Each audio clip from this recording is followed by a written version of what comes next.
Hello दोस्तों, एक बार फिर से आप सभी का स्वागत है एजुकेशन बाइट पर। कैसे हैं आप सभी? मुझे उम्मीद है कि आप सब एकदम बढ़िया होंगे। आप लोगों के डीएलएड 4th सेमेस्टर की जो मैथ्स की मैं क्लासेस करा रही थी, उसमें मैंने आपका लगभग जो मैथ्स का सिलेबस है वो कंप्लीट करा दिया है। आपके जो टॉपिक इम्पॉर्टेंट बचे हुए हैं वो बचा हुआ है चतुर्भुज और वृत्त। ठीक है, चतुर्भुज और वृत्त के बाद आपका सिलेबस जो है मैथ का वो कंप्लीट हो जाएगा। तो आज की क्लास में जो हम पढ़ने जा रहे हैं वो हैं आपके चतुर्भुज। यहाँ से आपसे क्वेश्चन सीधे सीधे नहीं पूछता कि चतुर्भुज क्या है या आयत क्या होते हैं। क्वेश्चन जो आपके आते हैं इनकी प्रॉपर्टी से जुड़े हुए आते हैं, इनके गुणों से जुड़े हुए आते हैं। तो शुरू करते हैं आपके चतुर्भुज से कि चतुर्भुज आखिर होता क्या है। तो चतुर्भुज जो है वो एक ऐसी आकृति है जो किससे घिरी हुई होगी? चार भुजाओं से। जैसे त्रिभुज को हम जानते हैं, त्रिभुज क्या होता है? तीन भुजाओं से घिरी हुई आकृति त्रिभुज कहलाती है। वैसे ही सेम चार भुजाओं से घिरी हुई आकृति को हम क्या बोलते हैं? चतुर्भुज। कोई भी आकृति में अगर आपको चार भुजाएं दिख रही हैं तो वो आकृति क्या कहलाएगी? चतुर्भुज कहलाएगी। ठीक है, जैसे यहाँ पर आपको एक ABCD चित्र दिख रहा होगा और एक दिख रहा होगा PQRS। ये दोनों ही क्या है? चतुर्भुज है, क्योंकि दोनों में ही क्या है? चार भुजाएं हैं। ABCD में देखो तो एक भुजा ABA, फिर BC, फिर CD और फिर DA। ऐसे PQRS की बात करें तो एक भुजा देखो SP हो जाएगी, एक PQ, एक QR और एक RS। तो चार भुजाएं इसमें भी हैं, तो ये भी क्या हो गया? चतुर्भुज। चतुर्भुज में चार भुजाएं होती हैं, चार कोण होते हैं। देखो एक ये कोण, एक ये और एक ये, चार कोण हो गए। और चार ही शीर्ष होते हैं। शीर्ष का मतलब है कोने। एक ये कोना, एक ये और एक ये, चार कोने होते हैं। और साथ साथ विकर्ण जो हैं वो विकर्ण कितने होते हैं? दो। विकर्ण होते क्या है? तो ये जो आपको कॉर्नर दिख रहे हैं, जो शीर्ष दिख रहे हैं, भुजाओं को छोड़ करके बाकी के जो शीर्ष है उनको मिलाती हुई जब हम रेखा खींचते हैं तो वो कहलाती है हमारी विकर्ण। जैसे एक कोना हम इसको मिलाएंगे तो वो तो भुजा बन जाएगी हमारी, लेकिन अगर उसको छोड़ के अगर हम मिलाएं B से D तक और A से C तक, तो ये जो आपको रेखाएं दिख रही हैं AC और BD, ये AC और BD रेखाएं क्या होंगी? हमारी विकर्ण। सेम PQRS में भी देखो, PR एक विकर्ण बन जाएगा और दूसरा विकर्ण क्या बन जाएगा? QR। तो ये हो गए विकर्ण। अब आते हैं चतुर्भुज के प्रकार पर। तो चतुर्भुज निम्नलिखित प्रकार के हैं, जिसमें सबसे पहला है आपका वर्ग या स्क्वायर, फिर आयत आ जाएगा रेक्टेंगल, समचतुर्भुज रोम्बस, फिर समांतर चतुर्भुज समलंब। तो ये आपके चतुर्भुज के प्रकार रहेंगे। इनके गुणों के बारे में हमें अध्ययन करना है। शुरू करते हैं वर्ग के बारे में। तो वर्ग आपको आकृति यहाँ ABCD जो चित्र दिख रहा है ये क्या बना हुआ है? ये वर्ग बना हुआ है। सबसे पहला गुण क्या है वर्ग का? कि वर्ग की सभी भुजाएं कैसी होती हैं? बराबर होती हैं। यानी कि ये CD भुजा, AB भुजा, BC भुजा और AD भुजा, ये चारों आपस में कैसी होंगी? बराबर होंगी। इसीलिए यहाँ पर लिखा गया है AB बराबर BC बराबर CD बराबर DA। कहने का तात्पर्य है कि अगर CD भुजा कितने सेंटीमीटर की बोल दी जाए आपको? 4 सेंटीमीटर की बोल दी जाए, तो बाकी की तीनों भुजाएं भी कितने सेंटीमीटर की हो जाएंगी? 4 सेंटीमीटर की ही हो जाएंगी। इसके बाद इस वर्ग के सभी कोण कैसे होते हैं? सभी कोण बराबर होते हैं। और कितने अंश के होते हैं? तो सभी कोण होते हैं 90 अंश के। ठीक है, यानी कि एंगल D आप ये देख पा रहे हैं, पूरा का पूरा D एंगल कितने का होगा? 90 डिग्री का। ऐसे एंगल A कितने का होगा? 90 का। एंगल B कितने का? 90 का। एंगल C कितने का? 90 का। चाहे तो यहाँ पर मैं आपको और समझा देती हूँ डिटेल में। जैसे हमारा मान लीजिए ये कोई हमारा वर्ग है, तो इस वर्ग के चारों कोण कहाँ पर बनेंगे? एक ये और एक ये, चारों ही बराबर होंगे और कितने अंश के होंगे? 90 अंश के होंगे।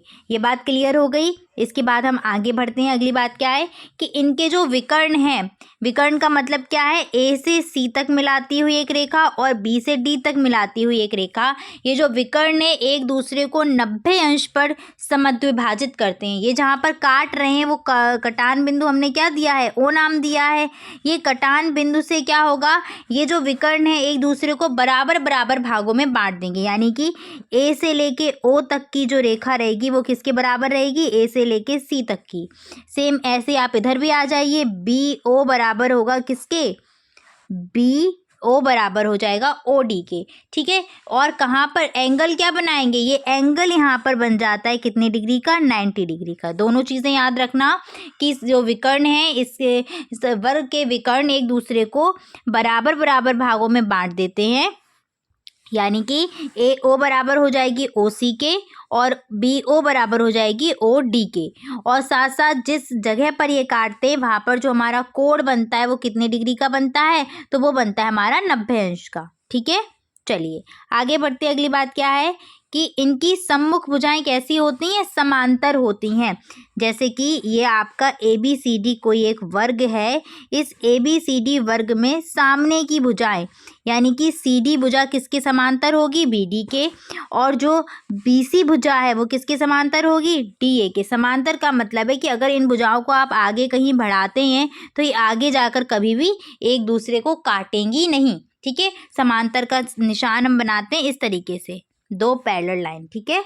चलिए आगे बढ़ते, अगला क्या है, अगला है आपका आयत। आयत की क्या क्या क्वालिटी होती हैं, तो सबसे पहली क्वालिटी है आयत की कि इसकी सम्मुख भुजाएं यानी कि आमने सामने की भुजाएं बराबर भी होंगी और समांतर भी होती हैं। कहने का मतलब है डी सी भुजा किसके बराबर होगी, ए बी के बराबर होगी। डी सी अगर मानो 5 सेंटीमीटर है तो ए बी भी कितनी हो जाएगी, 5 सेंटीमीटर हो जाएगी। साथ साथ ये भुजाएं समांतर भी होती हैं, सम्मुख भुजाएं समांतर होंगी, ठीक है।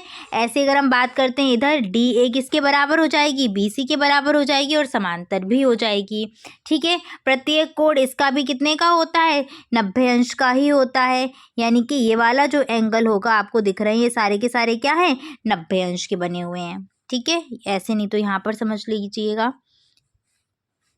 ये आयत रहा, इस आयत के चारों कोण कितने के होंगे, 90 अंश के होंगे और चारों ही बराबर रहेंगे। अच्छा कोई भी चतुर्भुज हो उसके आपको अंत्य कोणों का योग पूछा जाए कि इन चारों कोणों का योग कितने डिग्री होगा, तो कोई भी चतुर्भुज हो उसके चारों कोणों का योग होता है हमेशा 360 डिग्री। कोई सा भी चतुर्भुज हो, ठीक है, चाहे वर्ग हो, चाहे आयत हो, चाहे समांतर चतुर्भुज हो, कोई भी चतुर्भुज हो उसके अंतः कोणों का यानी कि अंदर के चारों कोणों का योग कितना होगा, 360 डिग्री होगा, ठीक है।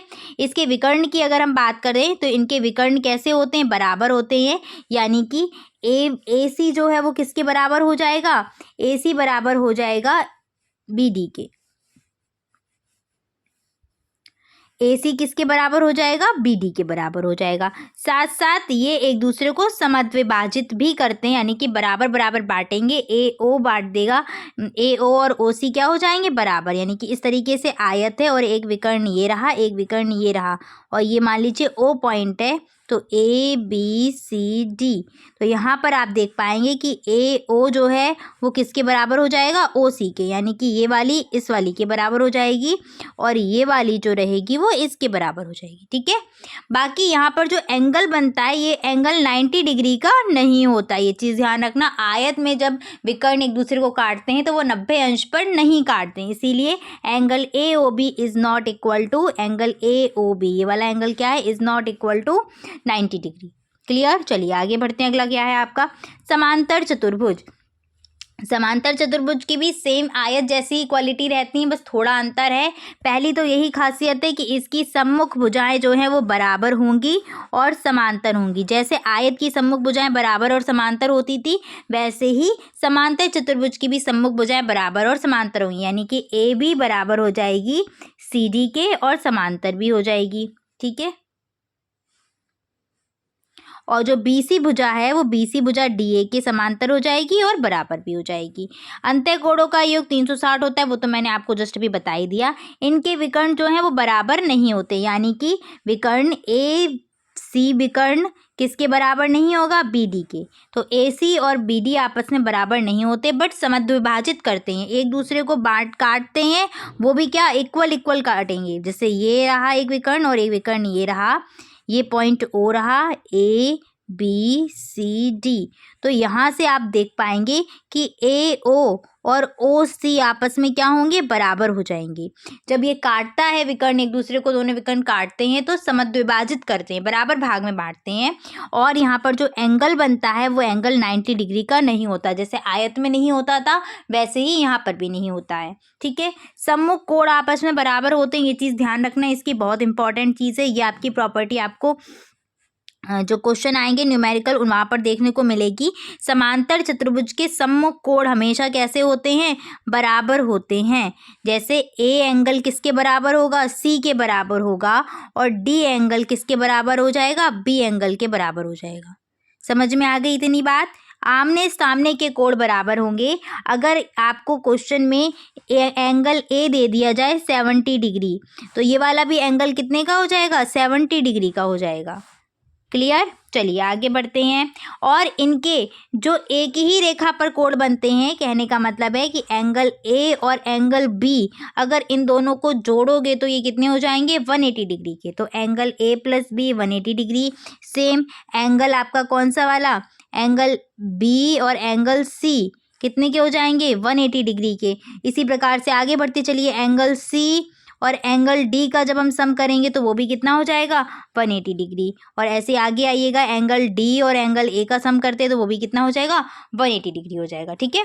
चलो समचतुर्भुज की बात करें तो समचतुर्भुज क्या है, होता है, समचतुर्भुज आपका वर्ग की तरह कुछ कुछ काम करता है। यहाँ पर आप देख पाएंगे कि इसकी चारों भुजाएं कैसी होंगी, बराबर होंगी। समचतुर्भुज की चारों भुजाएं बराबर होती हैं, यानी कि ए जो सी डी है, डी ए है, ए बी है और बी सी, ये चारों आपस में बराबर होंगी। और समांतर की बात करें तो सम्मुख भुजाएं समांतर होती हैं, यानी कि सी डी समांतर होगी ए बी के, और हमारी बी सी भुजा समांतर होगी किसके, डी सी के। तो आमने सामने की भुजाएं क्या होती हैं, समानांतर होती। समानांतर का मतलब है कि अगर हम इनको आगे बढ़ाते हैं तो ये कभी भी एक दूसरे को कहीं पर काटेंगी नहीं। ठीक है, समांतर भुजाएं इनको बोलते हैं। इसके बाद आगे बढ़ते हैं इनके विकर्ण पर। तो इनके जो विकर्ण हैं एक दूसरे को समद्विभाजित करते हैं। देखो बराबर तो नहीं होंगे, ये वाली लाइन आपको ज़्यादा लंबी दिख रही होगी, वाली छोटी दिख रही होगी, तो जो इनके विकर्ण है वो कभी बराबर तो नहीं होते, यानी कि ए सी जो है वो बराबर नहीं होगा किसके, बी डी के। लेकिन ये एक दूसरे को जहाँ काटते हैं वहाँ पर क्या करते हैं, समद्विभाजित कर देंगे। ए ओ वाली भुजा किसके बराबर हो जाएगी, ए सी के बराबर हो जाएगी, और सेम आपकी ओ डी किसके बराबर हो जाएगी, बी डी के बराबर हो जाएगी। ठीक है। और जो यहाँ पर एंगल बनता है वो कितने का बनता है, 90 डिग्री का, जैसे बनता था आपका कहाँ, उसमें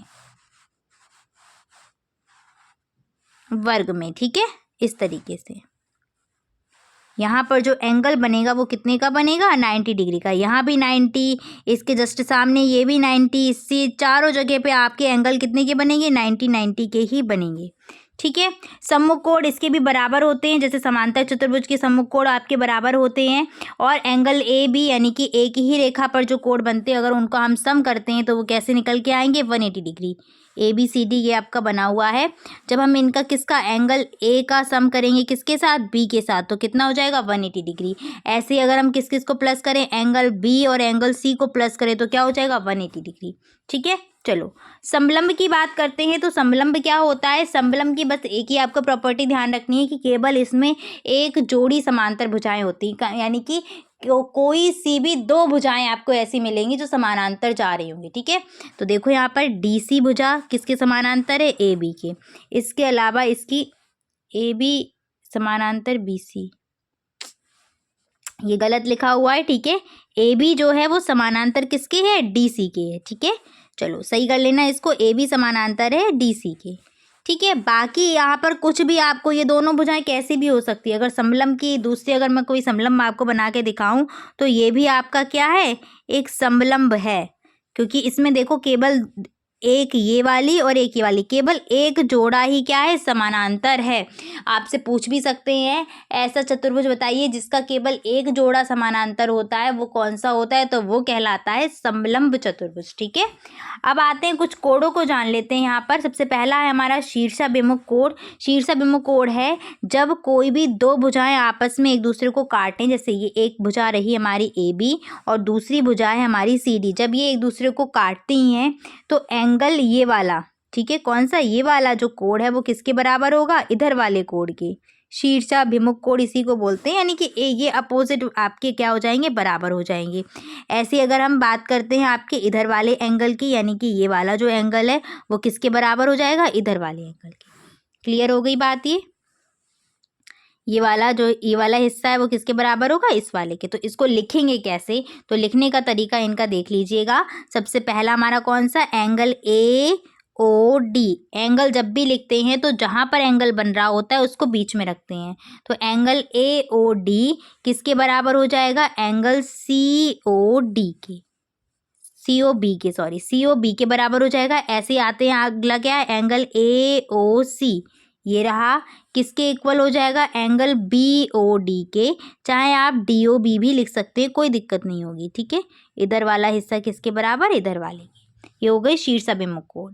इसके बाद आते हैं संगत कोण व एकांतर कोण पर। तो जब कोई दो समांतर रेखाओं को कोई तिर्यक रेखा काटती है तो वहाँ पर आपके ये संगत कोण व एकांतर कोण बनते हैं, ठीक है। चलो तो पहले मैं यहाँ समझा दूँ। जैसे मान लो ये दो आपकी भुजाएं गई हैं, कोई भी दो समांतर रेखाएं जा रही हैं और इन दो समांतर रेखाओं को एक तिर्यक रेखा ने काट दिया, तब संगत कोण कौन कौन से बनेंगे। तो संगत कोण एक आपका ये वाला बनेगा, वो किसके बराबर हो जाएगा, इस वाले के, ठीक है। ऐसे ही एक संगत यहाँ पर बनेगा, वो किसके इक्वल होगा, इधर वाले के इक्वल हो जाएगा। ऐसे ही नीचे भी संगत बनते हैं, आपका ये वाला किसके इक्वल हो जाएगा, इस वाले के। तो मैंने यहाँ पर नाम भी दिया है 1 2 3 4 करके, यहाँ 5 6 7 8 करके नाम आपको दिए गए हैं। तो यहाँ पर देख लीजिएगा कौन कौन से संगत कोण है। पहला संगत आपका ये 2 वाला बनेगा, किसके इक्वल बनेगा, 6 के। तो वो मैंने यहाँ पर लिख दिया है, एंगल 2 इक्वल एंगल 6। अगला संगत आपका कहाँ बन रहा है, ये बन रहा है एंगल 1, किसके इक्वल हो जाएगा, 5 के। तो आपका लिखा हुआ है एंगल 1 इक्वल एंगल 5। नेक्स्ट आपका संगत नीचे भी तो बनेगा, एंगल 3 किसके इक्वल हो जाएगा, एंगल 7 के। और अगला संगत कौन सा बनेगा, ये 4 वाला, एंगल 4 इक्वल किसके हो जाएगा, एंगल 8 के। ये बात हो गई किसकी, संगत कोणों की। क्लियर। इसके बाद अब हम यहीं पर बात कर लेते हैं एकांतर कोणों की। एकांतर कोण जब बनते हैं तो वहाँ पर आपकी आकृति बनती है जेड की।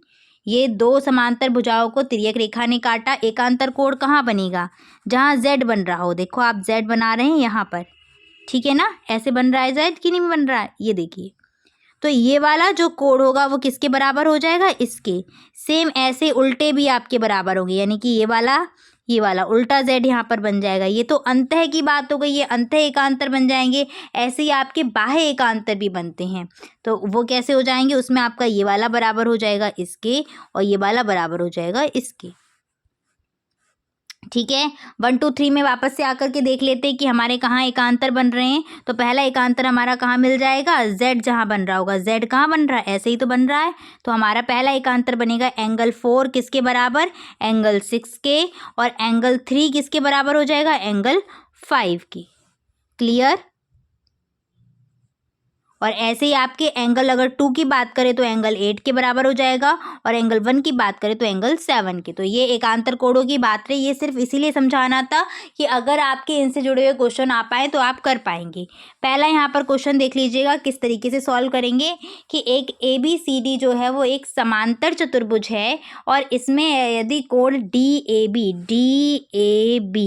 कितने डिग्री का दिया है, 80 डिग्री का दिया है, तो शेष सभी कोणों को ज्ञात करिए। DAB जस्ट अभी आपको प्रॉपर्टी बताई थी कि समांतर चतुर्भुज में सम्मुख कोण क्या होते हैं, बराबर होते हैं। और आपके एक ही भुजा पर जो कोण ये बनते हैं इनका योग कितना होता है, 180 डिग्री का होता है। तो सम्मुख कोण बराबर से आप क्या कर सकते हो, एंगल A के बराबर क्या हो जाएगा, एंगल C हो जाएगा। तो ये वाला क्वेश्चन तो आपका सबसे पहले सॉल्व हो गया कि एंगल DCB बराबर किसके होगा, एंगल DAB के। और यहाँ पर आप लिखेंगे क्या, समांतर चतुर्भुज के सम्मुख कोण, समांतर चतुर्भुज के सम्मुख कोण, ठीक है। सम्मुख कोण बराबर होते हैं ना, बस इसीलिए हमने यहाँ पर ये प्रॉपर्टी दिखा दी। और यहाँ से हमारा एंगल DCB का मान कितना निकल आएगा, 80 डिग्री। एक कोण तो ज्ञात हो गया, हमें 3 ज्ञात करने थे, पहले का तो आंसर हमारा निकल आया, ठीक है। आगे बढ़ते हैं, अगला क्या निकालना है हमको, एंगल B निकाल लेते हैं। तो हम यहाँ पर लिखेंगे एंगल, हम जानते हैं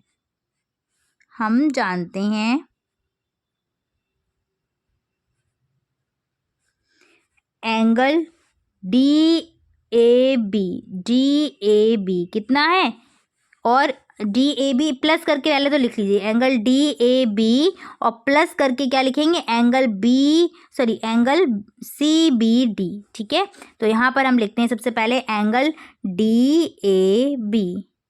DAB कहाँ पर है, तो DAB मैं आपको बता दूँ ये रहा DAB एंगल। इसके बाद आते हैं एंगल किस पर, CBDA पर। तो यहाँ पर देखो ऐसे ड्रॉ कर दूँ मैं CBA। ठीक है, तो यहाँ पर लिखेंगे प्लस एंगल CBA बराबर क्या हो जाएगा 180 डिग्री। कुछ नहीं किया मैंने, देखो अगर आपको थोड़ा कंफ्यूजन हो रहा हो तो यहाँ पर देख लीजिएगा वापस से कौन कौन से एंगल लिए, ये वाला एंगल और इसका सम मैंने दिखा दिया क्या 180 डिग्री, जो जस्ट अभी आपको बताया था। अब यहाँ पर मान रख दीजिए DAB हमारा 80 डिग्री है, तो एंगल CBA यहाँ से कितना निकल आएगा 180 से माइनस करके, तो एंगल CBA हो जाएगा हमारा 180 माइनस का 80 यानी कि कितना निकल आया CBA बराबर आ जाएगा 100 डिग्री।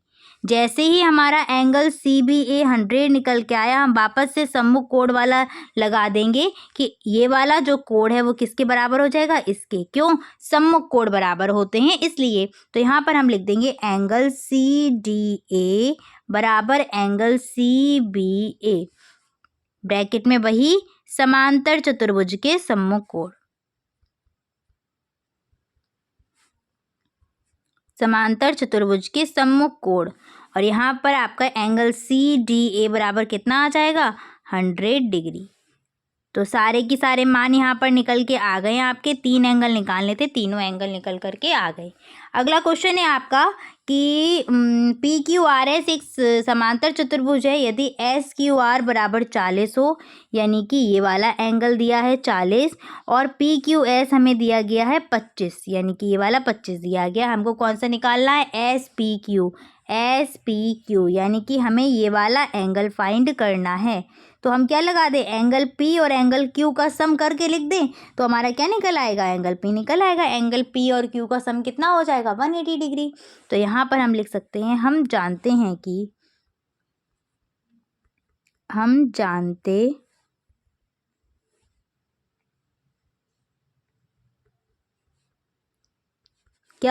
एंगल P, चाहे तो ऐसे करके लिख दो एंगल SPQ प्लस एंगल कौन सा एंगल RQP बराबर क्या हो जाएगा 180 डिग्री। अब यहाँ से आप एक चीज़ गौर कर पा रहे हैं कि जो एंगल RQP यानी कि ये वाला एंगल 2 भागों में बटा हुआ है, एक भाग है 25 और एक भाग क्या है 40 डिग्री। तो यहाँ पर हमको बस वही चीज़ यहाँ पर क्लियर करनी होगी और इसको कैसे लिख देंगे, यहाँ एंगल SPQ प्लस पहला लिखो ये वाला पार्ट एंगल RQS और फिर हम लिखेंगे कौन सा, ये वाला पार्ट, ये वाला। ठीक है, चलो फिर लिखते हैं एंगल SQP इक्वल कितना हो जाएगा 180 डिग्री। इन दोनों पदों की वैल्यू हमको पता है क्योंकि क्वेश्चन में दिया गया है, तो बस उसकी वैल्यू रख दीजिएगा। तो angle SPQ plus angle RQS कितना था 40 plus 25 degree equal 180 degree. Minus कर दीजिएगा एंगल SPQ बराबर प्लस, पहले तो इसको कर दो तो 40 और 25 हो जाएंगे 65, तो यहाँ पर आ जाएगा 180। फिर इसके बाद एंगल SPQ बराबर 180 माइनस का 65 डिग्री, माइनस कर दीजिएगा, 10 में से 5 जाएंगे 5, 7 में से 6 गया 1 और 1 ये रहा। ठीक है, तो 115 डिग्री आपका SPQ निकल करके आ जाएगा। ठीक है, तो इस तरीके से ऐसे क्वेश्चंस आपको मिलेंगे सॉल्व करने के लिए। क्लियर है, चलिए तो फिर मैं इतना ही रखूँगी। नेक्स्ट जो आपका टॉपिक है समलंब का क्षेत्रफल जो रहेगा, इस सेमेस्टर में आपका केवल समलंब का ही क्षेत्रफल दिया गया है। वैसे क्वेश्चन आपसे आयत वगैरह के पूछ लेते हैं तो वो भी मैं आपको करा दूँगी। आज यहीं पर क्लास को एंड करते हैं, मिलेंगे फिर नेक्स्ट क्लास में। Thanks for watching and please like share and subscribe my channel. Bye bye, take care.